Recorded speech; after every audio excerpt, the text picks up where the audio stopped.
আল্লাহ পাকের মহান ও সম্মানিত নবী হজরত সৈয়দুনা ইব্রাহিম আলাইহিসসালাম ও তার পুত্র হজরত সৈয়দুনা ইসমাইল আলাইহিসসালামের আনুগত্য, আত্মসমর্পণ ও সন্তুষ্টি, দৃঢ় সংকল্প ও অবিচলতা, সাহসিকতা ও ত্যাগের প্রতীক এই ঈদুল আজহা এবং ঐতিহাসিক আত্মত্যাগের একটি অনুস্মারক যা তিনি প্রদর্শন করেছেন। এটি এমন এক মহান আত্মত্যাগ যা মানব ইতিহাসে বিরল এবং এটি পবিত্র কোরআনে স্বয়ং আল্লাহ তাআলা দ্বারা সমর্থিত এবং নিশ্চিত করা হয়েছে।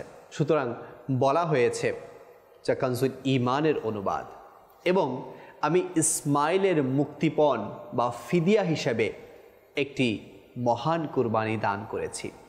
এই মহান আত্মত্যাগ হজরত ইব্রাহিম ও হজরত ইসমাইল আলাইহিসসালাম এর অতুলনীয় আনুগত্য, সাহস, অবিচলতা ও মহত্বকে সত্যায়িত করেছে। হজরত সৈয়দুনা ইব্রাহিম আলাইহিসসালাম বরকতময় জীবনের সকল অধ্যায় প্রকৃত ইসলামী জীবনের প্রতিচ্ছবি। তিনি আলাইহিসসালাম এর সুন্দর চরিত্র ও মহানুভবতার সুন্দর প্রতিচ্ছবি প্রত্যেক মুসলমানের মনে এই আকাঙ্ক্ষা জাগানোর জন্য যথেষ্ট যে সেও যেন জীবনের প্রতিটি কাজে সর্বশক্তিমান আল্লাহর আনুগত্য করে, খারাপ আকিদা ও আমল, মন্দ চিন্তাভাবনা ও ধারণা এড়িয়ে চলে, আনন্দচিত্তে আল্লাহর সকল বিধান পালন করে, আগ্রহ ও ভালোবাসার সাথে ইবাদত করে এবং ব্যগ্রতা ও উৎসাহের সাথে অধিক পরিমাণে আল্লাহর জিকির করে। ধৈর্য ও সহিষ্ণুতা নিজের স্বভাবে পরিণত করবে এবং খোদাভীতির অলঙ্কারে সজ্জিত হবে। আখিরাতের সঞ্চয় সংগ্রহ আর দুনিয়ার প্রতি অনাগ্রহী হবে। মানুষের সাথে উত্তম ব্যবহার করবে, উদারতা অবলম্বন করবে, আতিথেয়তার নীতি অবলম্বন করবে, আল্লাহ প্রদত্ত নিয়ামতের কৃতজ্ঞতা প্রকাশ করবে, সকল বিষয়ে তার উপরে ভরসা করবে এবং সকল পরিস্থিতিতে তার প্রতি সমর্পণ ও সন্তুষ্টি প্রকাশ করবে। এটি ঐতিহাসিক ও চিরন্তন সত্য যে আল্লাহর দরবারের নৈকট্যশীল বান্দাদের সাথে আল্লাহ পাকের কাজ এমন হয় না যা সাধারণ মানুষের ক্ষেত্রে হয়, বরং তাদের পরীক্ষার কঠিনতম ধাপ অতিক্রম করা এবং ধাপে ধাপে আত্মত্যাগ, বিশ্বাস ও সন্তুষ্টি প্রদর্শন করতে হয়।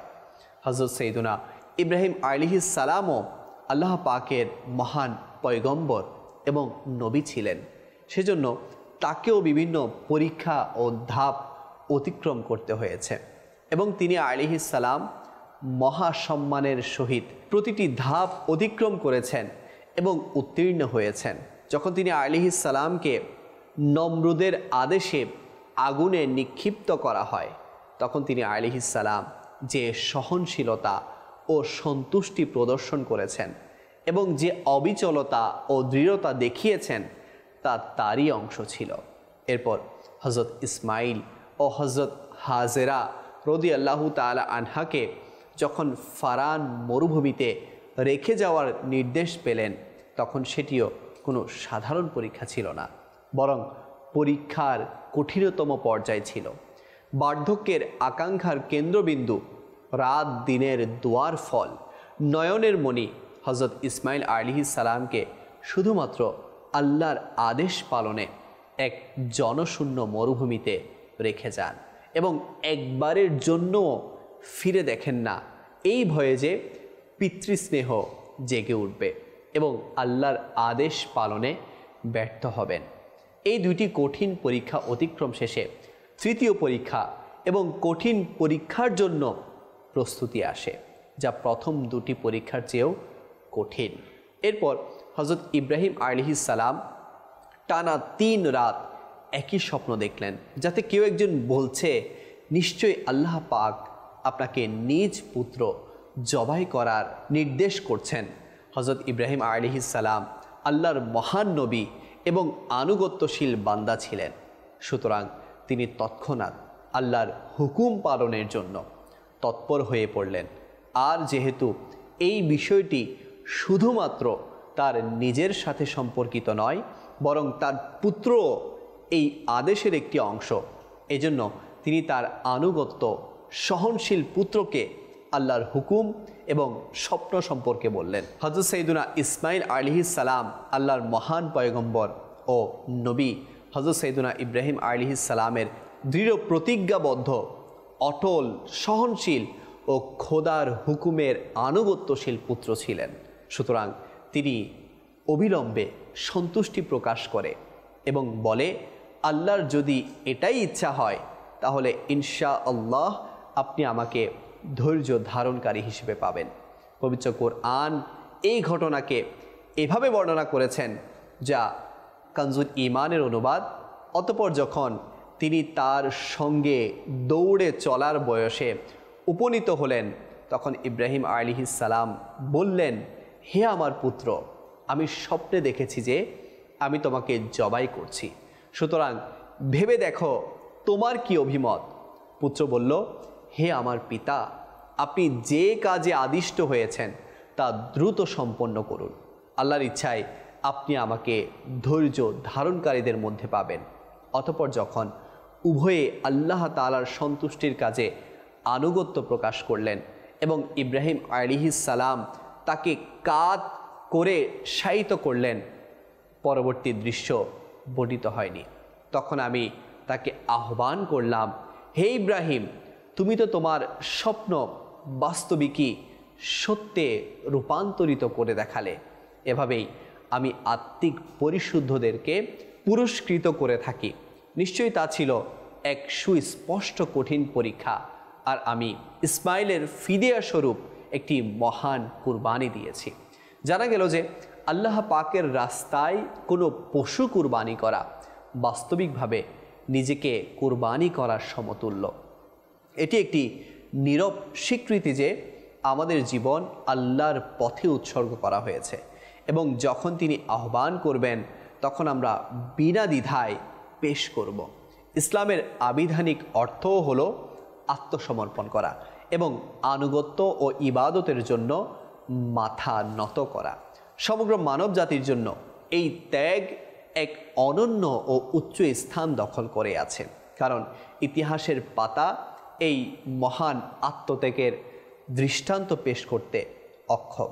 কুরআনুল কারীমে এবং আমি ইসমাইলের ফিদিয়া স্বরূপ একটি মহান কুরবানি দিয়েছি উক্ত আয়াত দ্বারা এই কুরবানির মাহাত্ম্য ও গ্রহণযোগ্যতা ঘোষণা করেছে। আল্লাহ পাক এই সুন্নাতে ইব্রাহিমী উম্মতে মুহাম্মদিয়া সাল্লাল্লাহু আলাইহি ওয়াসাল্লামের জন্য অবিচল রেখেছেন এবং নিজ হাবিব সাল্লাল্লাহু আলাইহি ওয়াসাল্লামকে কুরবানি করার নির্দেশ দিয়েছেন। হুজুর সাল্লাল্লাহু আলাইহি ওয়াসাল্লামের দরবারে যখন আরজ করা হলো, ইয়া রাসূলুল্লাহ, এই কুরবানি কি? ইরশাদ করলেন, তোমাদের পিতা ইব্রাহিম আলাইহিস সালামের সুন্নাত।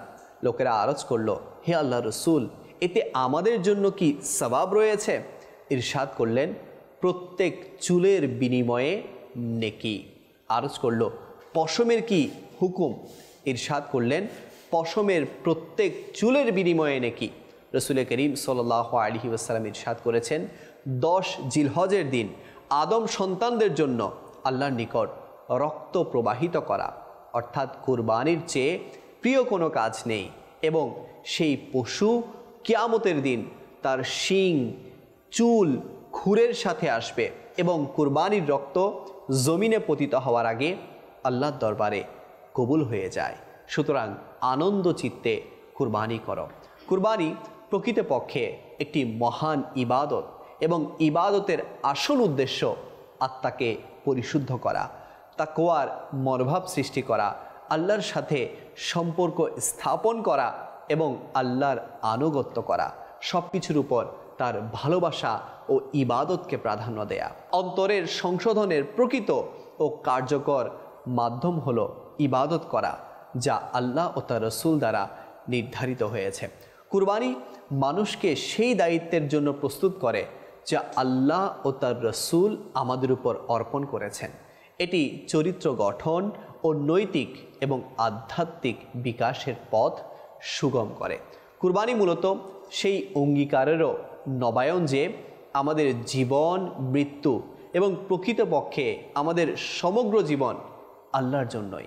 আমাদের জীবনের উদ্দেশ্য আল্লাহর ইবাদত করা এবং সেই ইবাদত করতে কোনো প্রকার ত্যাগ স্বীকারে দ্বিধাবোধ না করাই আমাদের জীবনের লক্ষ্য।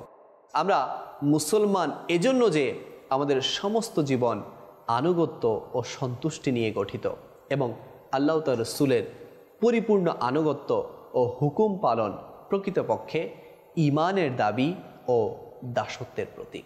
সাল্লু আলাল হাবিব সাল্লাল্লাহু তাআলা আলা মুহাম্মদ সাল্লাল্লাহু আলাইহি ওয়াসাল্লাম।